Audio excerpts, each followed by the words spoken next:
नमस्कार आप सबको। स्वागत है आप सबका अपने इस YouTube चैनल में। आप सब जैसा जानते हैं कि वैशाख माह चल रहा है और इस पवित्र महीने में भगवान विष्णु के साथ पीपल और तुलसी की पूजा भी की जाती है। वैशाख महीने में स्नान दान करने का महत्व बताया गया है। ग्रंथों में भी कहा गया है कि इस पवित्र महीने में किए गए स्नान दान, व्रत, उपवास और पूजा से मिलने वाला पुण्य कभी खत्म नहीं होता। इस पवित्र महीने में भगवान विष्णु के साथ ही पीपल और तुलसी की भी पूजा करनी चाहिए। ऐसा करने से कई यज्ञ करने जितना पुण्य फल मिलता है जो कभी खत्म नहीं होता। पीपल में भगवान विष्णु का वास माना जाता है, वहीं तुलसी को लक्ष्मी जी का रूप माना गया है। इस महीने में वैशाख स्नान के बाद पीपल सींचने की और बांदरी की कहानी सुनी जाती है। तो आइए आज हम आपको सुनाने जा रहे हैं बांदरी की कहानी। एक राजा था। वह वैशाख माह में प्रतिदिन ब्रह्म मुहूर्त में उठकर गंगा जी में स्नान करता था। राजा का आदेश था कि मुझसे पहले गंगा जी में कोई भी स्नान नहीं करेगा। राजा जब गंगा जी में स्नान करने जाते तो उन्हें प्रतिदिन शांत जल के स्थान पर हिलता हुआ हलचल युक्त जल दिखाई देता था। तो राजा को संदेह होता था कि निश्चय ही मुझसे पहले कोई प्रतिदिन गंगा जी में स्नान करता है। अतः राजा ने नदी के तट पर पहरेदार बिठा दिए। गंगा जी के तट पर एक वृक्ष था। उस पर एक बंदरिया रहती थी। वह प्रतिदिन राजा के स्नान करने से पूर्व स्नान करके वृक्ष पर चढ़कर बैठ जाती थी।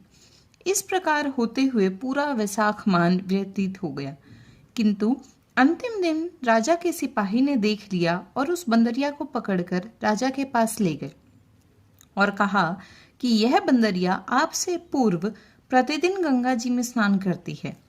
उधर राजा की प्रतिज्ञा थी कि यदि कोई भी स्त्री मुझसे पूर्व स्नान करती होगी तो मैं उससे विवाह कर लूंगा। इसलिए राजा को बांदरी के साथ विवाह करना ही पड़ा। वैशाख स्नान के पुण्य से बांदरी के गर्भ ठहर गया।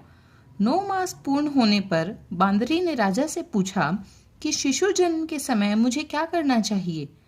तब राजा ने महल में घंटी लगवा दी और बांदरी से कहा कि जब तुम्हें दर्द हो तो उसे बजा देना, मैं संपूर्ण प्रबंध कर दूंगा।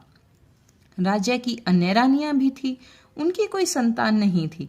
बांदरी को गर्भ है यह समाचार जानकर अन्य रानियां मन ही मन बांदरी से ईर्ष्या करने लगी और भावी संतान का नाश करने हेतु विभिन्न योजनाएं बनाने लगी।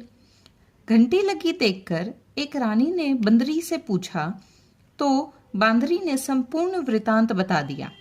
रानी ने बहकाया कि एक बार घंटी बजाकर तो देख कि राजा आते हैं या नहीं। बांदरी ने घंटी बजाई तो राजा दौड़े दौड़े महल में आए और घंटी बजाने का कारण पूछा।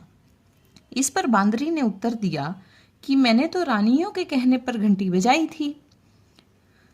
तब रानियों ने राजा से कहा कि यह तो पशु है और ना जाने कितनी बार घंटी बजाएगी। इस प्रकार कहकर उन्होंने घंटी को हटवा दिया। कुछ दिनों बाद बांदरी के शिशु जन्म का समय आया तो उसने अन्य रानियों से पूछा कि मैं क्या करूं। तब रानी ने कहा कि तुम आंखों पर पट्टी बांधकर सो जाओ। बांदरी के वैशाख माह के स्नान के पुण्य प्रताप के रूप में एक सुंदर पुत्र हुआ। शिशु के जन्म होते ही उसके रोने से पूर्व ही रानियों ने उसे एक टोकरी में रखकर एक दासी को दे दिया और आदेश दिया कि इसे नदी में बहा कर आओ, और उस शिशु के स्थान पर एक पत्थर रख दिया।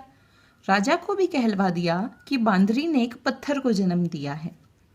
राजा ने सुना तो उन्हें भी संतोष करना पड़ा कि जब दूसरी रानियों को संतान ही नहीं है तो यह बांदरी है, इसके क्या संतान होगी। उधर दासी ने उस सुंदर शिशु को नदी में नहा बहाकर कुम्हार के खंडहर में रख दिया। दूसरे दिन कुम्हार कुम्हारिन खंडहर में आए तो वहां एक सुंदर शिशु को रोते हुए देखा। कुम्हार कुम्हारिन भी निसंतान थे। उन्होंने उस शिशु को अपने लिए भेजी गई भगवान की भेंट माना और बड़े प्रेम से शिशु का पालन पोषण करने लगे। कुछ बड़ा होने पर बालक को यह ज्ञात हुआ कि वह रानी बांदरी का पुत्र है, जिसको रानियों ने मरवाना चाहा था। एक दिन वह बालक कुम्हार के बनाए हुए मिट्टी के हाथी, घोड़े, इन सब को लेकर पनघट पर जा बैठा और दासियों को देखकर कहने लगा कि आओ रे मेरे मिट्टी के हाथी घोड़े, पानी पियो। जब दासियों ने यह बात सुनी तो वह हंसने लगी और बोली, अरे मूर्ख, कभी मिट्टी के हाथी घोड़े पानी पीते हैं? इस पर उस बालक ने कहा कि कभी बंदरी के भी पत्थर जन्म लेता है क्या? उस बालक की यह बात दासियों ने जानकर महल में कही। तब रानियों ने दूसरे दिन विष मिलाकर लड्डू भेज दिए। ईश्वर की कृपा से लड्डू गोंद और बादाम के हो गए और उन लड्डू को खाने से उस लड़के की मृत्यु नहीं हुई। यह समाचार दासी ने रानी को कहा और रानी ने राजा से कहकर कुम्हार को देश निकाला दिलवा दिया। कुम्हार वन में रहने लगा। तत्पश्चात अगले वर्ष माता गणगौर के पूजन का दिन आया तो वह बांदरी का पुत्र 108 करवे और 108 गोली लेकर तथा घड़े में पानी भरकर बगीचे के बाहर बैठ गया। उधर राजा की ओर साहूकार की पुत्रियां गणगौर बनाने के लिए मिट्टी लेने के लिए आई तथा बगीचे में खेलने और झूलने लगी। इस कारण कुछ समय बाद उन्हें प्यास लगी। तब उन्होंने उस बांदरी के पुत्र से जल पिलाने के लिए कहा तो उस बालक ने उत्तर दिया कि मेरे पास एक गोली है, उसे खाते जाओ और मेरे चारों ओर फेरे लगाती जाओ, तब मैं तुम्हें जल पिलाऊंगा। इस पर पहले तो कन्याओं ने मना किया, किंतु प्यास तीव्र होने के कारण मान गई। इस प्रकार गोली खाने और उस युवक के साथ फेरे लेने से वह गर्भवती हो गई। बाद में जब उनके माता पिता को यह ज्ञात हुआ तो वह सभी कुम्हार के पास आए और संपूर्ण वृतांत सुनाया तथा कहा कि तेरे पुत्र ने हमारी कन्याओं से विवाह किया है, अब तुम्हें इन्हें अपने पास रखना होगा।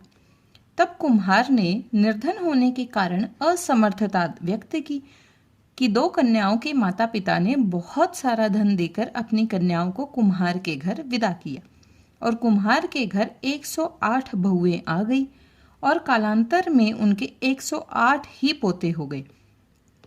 कुम्हार ने समस्त नगरी को भोजन हेतु निमंत्रण दिया और राजा को भी बुलवा लिया। राजा के यहाँ से रानी बांदरी के अतिरिक्त सब भोजन हेतु पधारे।